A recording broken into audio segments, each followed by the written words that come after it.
Hey, this is Justin Moss, your solutions engineer for Threatcare, and welcome to another light introduction to the Threatcare app.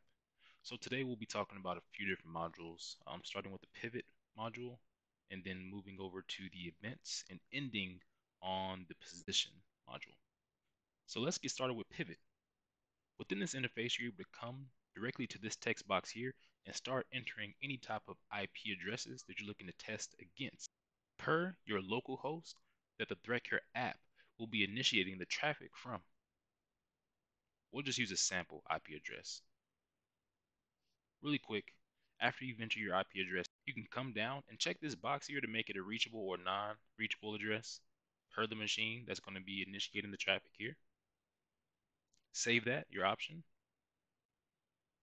And then that new IP address will now be entered inside of your pivot table. Now, you're ready to get started. To go ahead and fire off the ping sweep, all you have to do is click this check reachability icon, and the application will begin that ping sweep per the list of IPs that were inside of that pivot table there. Now, this is a quick and efficient way to go ahead and start testing out any type of micro segmented network. And you can test your configurations here in regards to any DMZs that have been set throughout your organization. Now, let's go ahead and check out the events module. The event interface will be your mecca for all the data that you're generating utilizing the Threatcare app on your endpoint.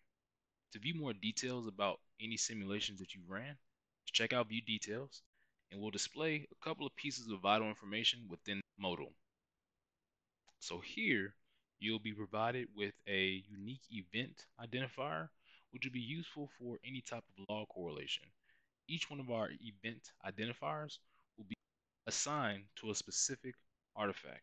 So whether it's a network generated simulation like egress scan or a CLI generated simulation leveraging our Linux app or a PowerShell commandlet leveraging the Windows app, every one of our simulations will have a unique event identifier tied to them, and you'll be able to query those artifacts in any of your third-party solutions utilizing what you're seeing here. Down below that, we'll provide some technical details, and just to get some more information, if you're interested in what you're reading here, you can check out this link for view more information, and it'll take you directly to that techniques wiki page. Now, let's go ahead and take a look at the position module. Essentially, what you're going to get utilizing this interface here is some basic system level information that the Threatcare app will be able to obtain once it has been deployed on your local host. So as you see, we'll be able to capture private and public IP address, some IP config information, also the path that all of your traffic will take from the local host that you're on as of right now back out to the internet.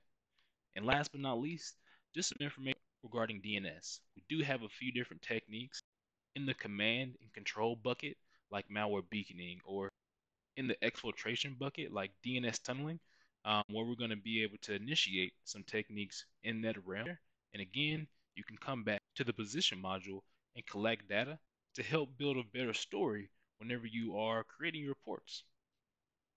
And that wraps it up for today's talk. Again, my name is Justin Moss, your solutions engineer for Threatcare, and thank you for watching.